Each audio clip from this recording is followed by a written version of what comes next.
నిజానికి ఇక్కడ జరిగింది మాటలకు అందని మహావిషాదం. ఒక పసిపాప ప్రాణాలు, 2 నెలల పసిగుడ్డు ప్రాణాలు పోయిన తర్వాత మాటలు రాక గుండె బరువెక్కిన పరిస్థితి వాళ్ళ రాష్ట్రంలో ప్రతి ఒక్కరికి ఉన్నది. ఇందులో రాజకీయాలు మాట్లాడాల్సిన సందర్భం ఎంత మాత్రం కాదు. కానీ కుటుంబానికి న్యాయం జరిగే విధంగా కొట్టడాల్సిన బాధ్యత మాత్రం అటు మీడియా మీద, ఇటు మరి ప్రజలుగా సమాజంలో ఉన్న మనందరి మీద కూడా ఉన్నది. జరిగింది ఏంది అసలు? ఏమడిగింది ఆ పసిగుడ్డు?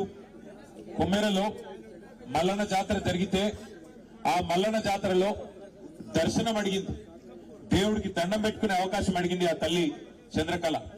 అడిగితే దేవుడి దర్శనం అడిగిన పాపానికి, దేవుడికి సేవ చేసుకునే, దేవుడిని దర్శించుకునే అవకాశం ఏమని అడిగితే ఇవాళ జరిగిన దాడి మానవత్వానికి మచ్చ. నిజంగా చెప్పాలంటే ఈ తెలంగాణ సమాజమే తలదించుకునే ఒక దుర్మార్గమైన ఘటన మన కొమ్మెరలో జరిగింది. ఒక్కసారి ఆలోచించమని చెప్పి నేను కోరుతా ఉన్నా ఇక్కడికి వచ్చిన మిత్రులందరినీ.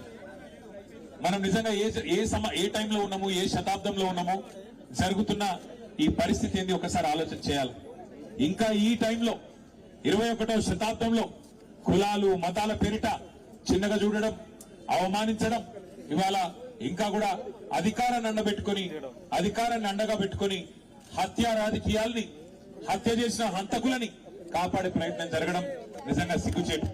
ఇందులో నేను ఈ ఒక్కరినో ఆ ఒక్కరినో నిందిస్తలేను.